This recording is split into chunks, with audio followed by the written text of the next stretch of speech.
The exact moment I knew I was screwed was when Chad slid a manila folder across the HR table, like he was dealing blackjack at a funeral. "We'll easily replace you with someone cheaper," he said, that smug-ass smirk practically tattooed on his face. I didn't say anything back. Not because I didn't want to, I had a whole buffet of sarcasm marinating on my tongue, but because my boss, Mark, was sitting beside him, blinking like a deer about to apologize to the headlights. I think he muttered something like, "It's not personal," but at that point I wasn't registering sound so much as static. White noise, rage with a dial tone. My ID badge was deactivated before I'd even zipped my coat. 10 years, 10 goddamn years, gone with one smug HR fart and a weak chin nod. They walked me out like I was radioactive. Chad didn't even have the decency to make it awkward, just handed me my cardboard box like a grocery clerk and turned back toward his office, already unwrapping whatever microwave crap he eats at 10 a.m.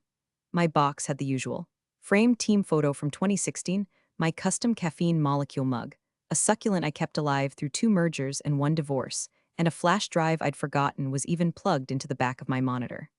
I held that one a little tighter. The lobby smelled like lemon Lysol and broken promises. I didn't cry, not there. My tears have a union rep and a non-compete clause, but I did pause outside, looking up at that concrete monolith of a building, and I thought Dan 7. Dan 7, the data center core, my data center. The one I designed from scratch when management slashed the budget and told me to be creative with security infrastructure. So I did. I built a biometric system so tight it made Fort Knox look like a Chuck E. Cheese. And because they didn't want to spend extra on multi-admin redundancy, I implemented a fail-safe keyed only to me. My handprint, my retina, my voice. I sent 3 emails suggesting they add another admin. Crickets. You know what's funny? I remember sitting on that idea for weeks, thinking what if they fire me someday? And I'd always chuckle, shake it off. Because I was loyal. Because I was safe. Because I was stupid. Now, I know this is where half of you are expecting some, but I held my head high and walked off into the sunset nonsense. Nah. I went to my car, threw the box in the backseat, screamed into my steering wheel like a banshee with a Bluetooth headset, and cranked the AC even though it was 40 degrees out. Humiliation tastes like copper and stale gum, in case you're wondering. Still with me, if you are. Me a tiny favor, hit that subscribe button. I'm trying to hit my first 10,000 subscribers without selling my soul or joining an MLM, and every click feels like a middle finger to Chad from HR. Plus, I've got more stories, and trust me, they get worse before they get good. Back to the bloodbath. I started driving, autopilot mode, not even sure where I was going. Half a mile down the road, while sitting at a red light watching some teen talk himself into traffic, I felt it, that flicker. That flicker of something, not hope, not yet, just friction, my brain catching on a jagged memory. The lock, the biometric access panel, the one in the server vault. It took 2 years to get budget approval for that thing. State of the art, triple layer scan, only one credential. Mine, my voice is the override, my retinas. My goddamn palm print, they never fixed that. I know they didn't because I asked 3 times, and Mark always said the same thing. Let's just circle back next quarter. Well, Mark, buddy, you're about to be doing laps around that locked door. Suddenly, I wasn't sad anymore. I wasn't even angry. I was curious. Curious how long it would take them to realize that the thing they just threw out with a $50 Amazon box was also the only person who could get them back in. I turned off the radio. The silence in the car was delicious now, like pre-thunder air thick with possibility. My phone buzzed once, then again, 2 missed calls from unknown number. I didn't answer, not yet. When I got home, the silence hit like a body slam. No whir of the office air purifier, no hum of background chatter, no keyboard clacks from the cubicle next to mine where Brian used to type like a caffeinated woodpecker. Just the heavy, almost theatrical quiet of a house that wasn't ready to have me in it during daylight hours. I dropped my box on the kitchen counter. The succulent tipped over and spilled dirt like it had finally given up too. I stared at it for a solid minute before deciding, yeah, me too, buddy. I didn't bother to unpack. What was I gonna do? Hang my employee of the quarter plaque over the trash can. I booted up my laptop with the grace of a woman 48 hours from becoming a cautionary LinkedIn post. The job sites all greeted me with that same chirpy energy that feels like getting hit in the face with a Nerf bat. "Hi, Jennifer. Ready to find your dream job? Yeah, sure. I'll just sort by companies that haven't replaced me with a 24-year-old named Kevin." I clicked around half-heartedly. My fingers moved, but my brain didn't. Just static. White fog around every thought. Am I too old for this? Should I dye my hair again? Do I still have that blazer that doesn't make me look like a school principal on trial? I had a folder titled Career 2.0 that hadn't been opened since the first Trump presidency. I opened it, closed it, stared at it like it had cursed me in Latin. Then the calls started. First one, unknown number. Second one, unknown number. Third one, same thing, like clockwork. Spaced out every 15 minutes like someone was slowly panicking in 4-minute increments. I let them all ring. No way in hell I was playing tech support for the company that tossed me like expired yogurt. Instead, I opened a new tab, and started typing out a resume summary that felt more like an obituary. Seasoned IT architect with over 15 years of experience in secure infrastructure and enterprise-level data operations. It all read like lies, or worse, truths no one cared about anymore. The fourth call came through right as I was rewriting my bullet points for the third time. My phone vibrated against the table like it was trying to break free and run. I picked it up, thumb hovering over the red decline button. Then I saw the message. It was from Carla, the only person in accounting with a sense of humor and a decent moral compass. Carla, hey, weird question, but no one can get into the server room. At all. Did you change the code before you left? I stared at it. Read it again, then again. My lips curled into something between a smirk and a snarl. I typed exactly one word, me. Nope, no emoji, no explanation. Just the clean, satisfying thud of a truth bomb. A few seconds passed. No response. I imagined Carla holding her phone, eyes wide, slowly looking up at the blocked-off entrance to DAN7, wondering just how deep this rabbit hole went. I turned my phone on silent, walked to the kitchen, poured a glass of red the size of a medium soup bowl, and then I sat down on the couch like a queen settling into her throne of petty satisfaction. Because now it wasn't grief anymore, not sadness, not confusion. Now it was anticipation.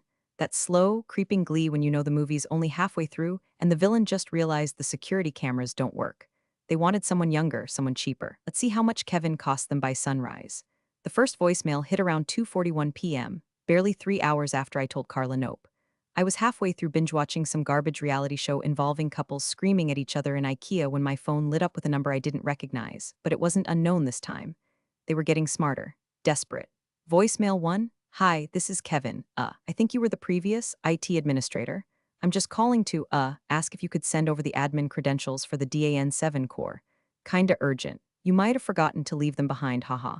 The forced laugh at the end made me pause the TV. So this is the guy.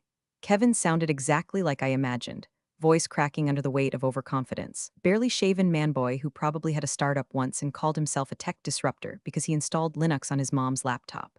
I didn't listen to the whole message right away. I just let it marinate while I refilled my wine glass. Let it breathe. By the time I was back on the couch, phone in hand, the second voicemail was already in. Voicemail 2, 3:12 p.m. Hey Jennifer, it's Kevin again. Just following up. Still waiting on those credentials. We're kinda locked out over here, getting a little weird. Could you maybe give me a call back? A little weird? Honey, you're standing in front of $1 million coffin that only opens to my handprint. Weird doesn't even cover the prologue. Voicemail 3, 4:20 p.m. I'm gonna need those credentials like ASAP. I don't think you realize the position you're putting everyone in right now. This is affecting operations, and there it is. The shift, the first whiff of panic. I pictured him standing outside DAN7, maybe still wearing his lanyard from new hire orientation, pit stains blooming like reverse flowers on his baby blue button-down. Probably tapping the glass with increasing urgency, watching it sit there like a tombstone. A blinking red light, a solid steel wall, unmoving, indifferent. Welcome to the machine, Kevin. By voicemail number 4, he dropped all pretenses. Voicemail 4, 5:03 p.m. Look, I know we didn't exactly get off on the right foot, but this is really serious.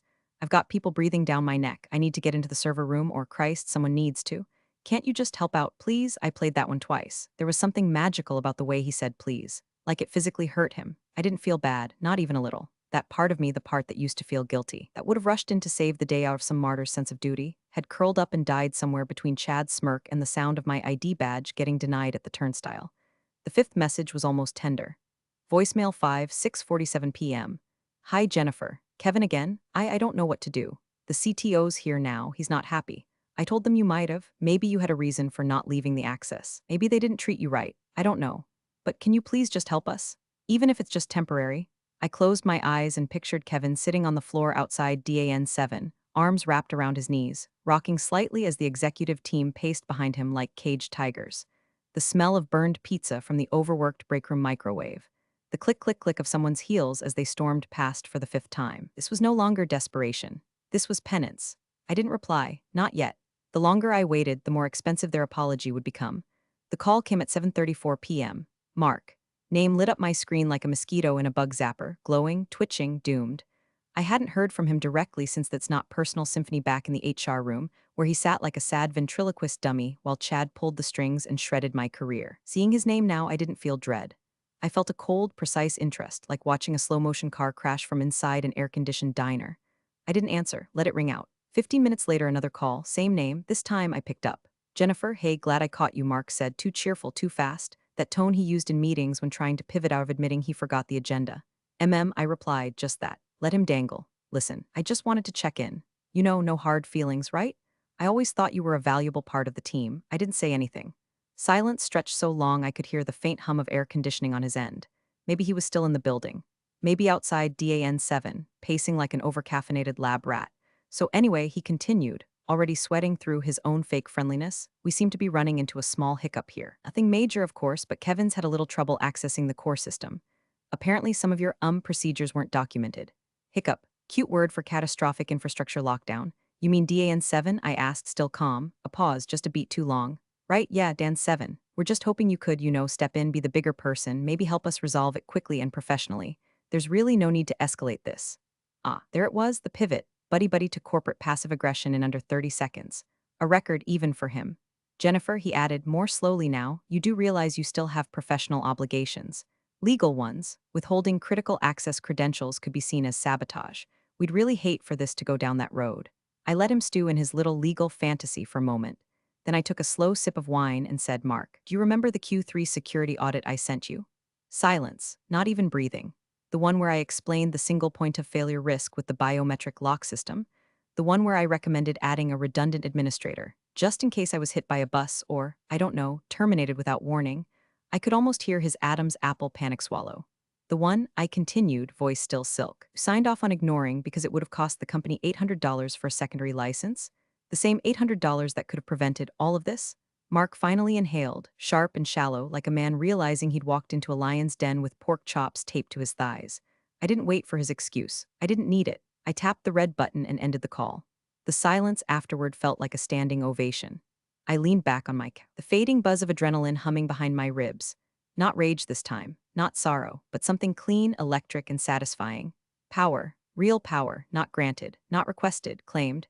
The group chat was still called Control-Alt-Delinquents. We'd started it during the pandemic when Zoom meetings made everyone lose grip on time, sanity, and the will to pretend Mark wasn't useless. It had gone dormant the past few months, promotions, resignations, 2 coworkers' slow slide into quiet quitting.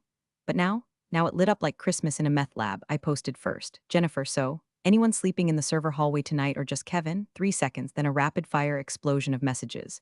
Raj, Sis Ops, face Jess Facilities. Girl, it's a zoo over here. Tina accounting, they ordered 16 pizzas to the 4th floor. 4. And all the execs are in the hallway like it's burning. Raj, Kevin tried to socially engineer the lock. Told the scanner he was Jennifer with deepfake AI voice mod tech.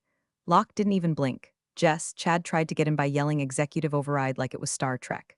Door said no. Tina, losses are hitting 2.3 M an hour per finance. They pulled 2 entire teams off-site just to troubleshoot the human element. Codename, Operation Oh Shit. I read each message slowly, sipping red like I was watching Game of Thrones, but the dragons had MBAs, and the White Walkers worked in middle management. Kevin, it seemed, had spent the better part of his night pacing outside the DAN7 core like a kid locked out of his own birthday party. Someone had brought him a folding chair. Someone else, probably Chad, blamed the cleaning crew. Mark, according to Raj, had spent most of the afternoon in the break room pretending to coordinate with legal while stress-eating trail mix like it was his last meal on Earth. Then came the photo. Jess sent it. Grainy, slightly tilted, probably snapped on the sly.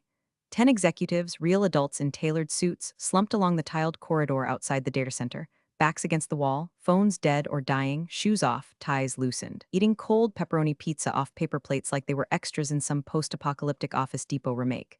Jess, they've been here since 10 a.m. They're gonna try external consultants tomorrow. Kevin's eyes are twitching.